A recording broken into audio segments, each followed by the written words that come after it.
In January 2022, a court in Gallia County, Ohio, closed 6 cases. They were truancy complaints. 6 children enrolled at Adaville Elementary School who had stopped coming to class months earlier. The reason the court gave for closing them was this: the family could not be located, they could not be served. So, the file was closed and 6 children stopped existing on paper. 4.5 years later, on June 30th, 2026, sheriff's deputies opened a door in the village of Hamden, about 40 miles away. They were not there about children, they were serving a warrant on something else entirely.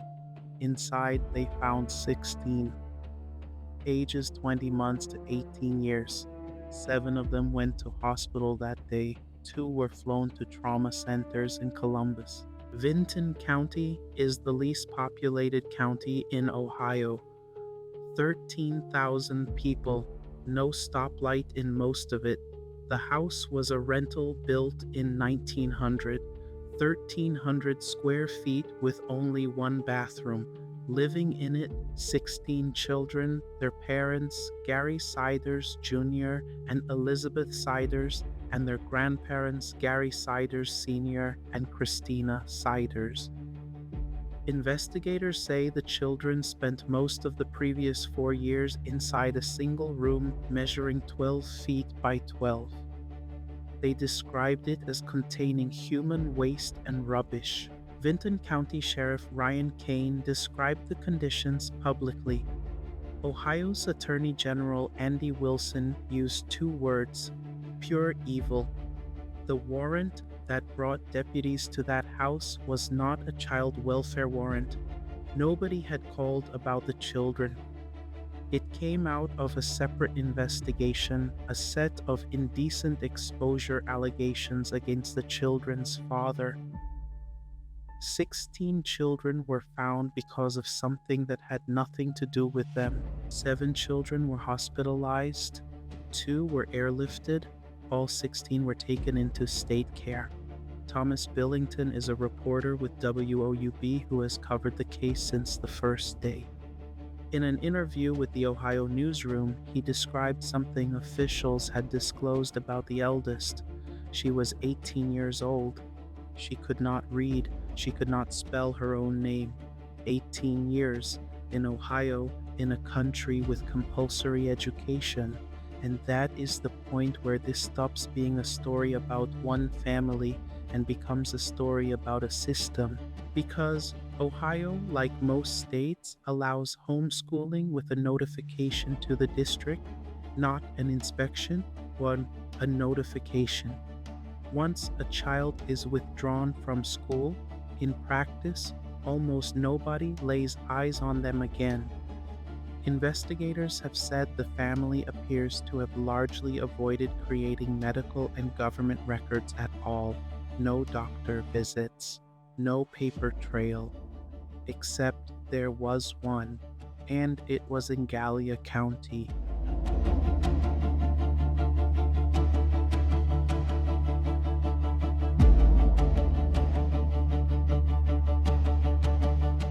Before Hamden, the Siders family lived near Cheshire in Gallia County. ABC6 in Columbus located 3 birth records placing them there between 2020 and 2024.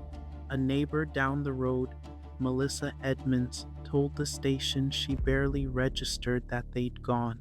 She said she had never seen the children. Her nephew had played with a few of them once.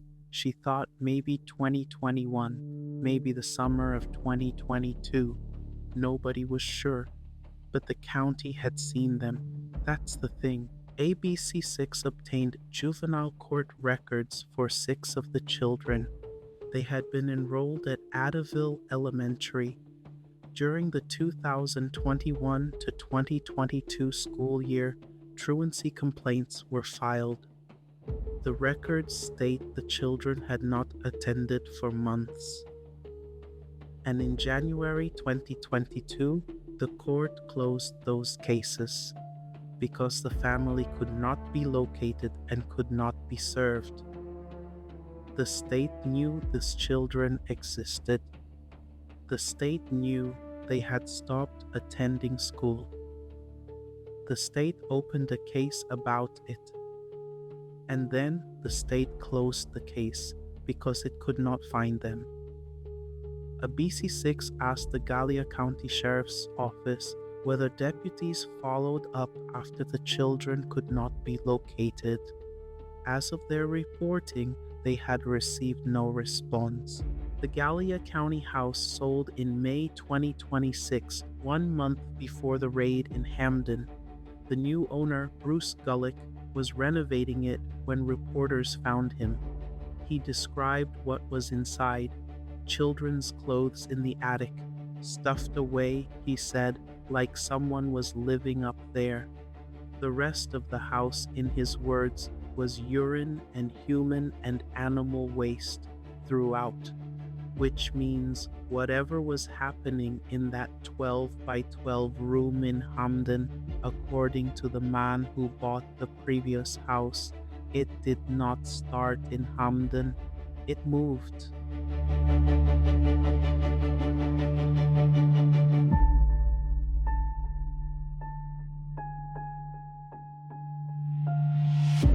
Here is where the case stands.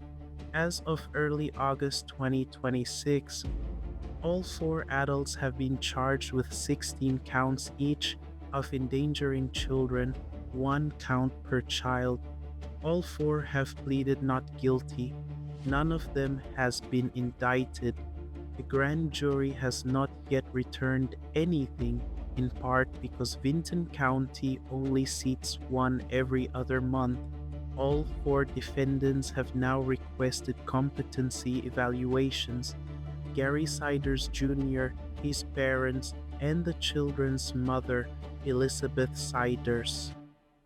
A competency evaluation asks a specific question, not whether someone is guilty, whether they are able to understand the proceedings against them and assist in their own defense. The reports are due within 30 days of the requests. They should land by the end of August. Until they do, nobody knows whether this case reaches a trial at all.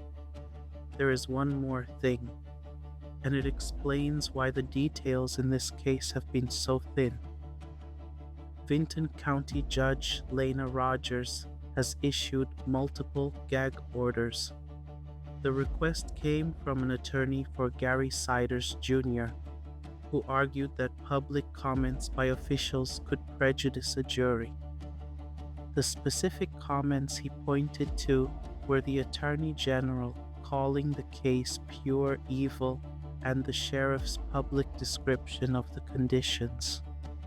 The Columbus Dispatch has sued in the Ohio Supreme Court to overturn the order. That case is still live.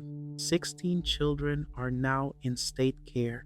Some of them are learning to read for the first time. The county has asked publicly for help.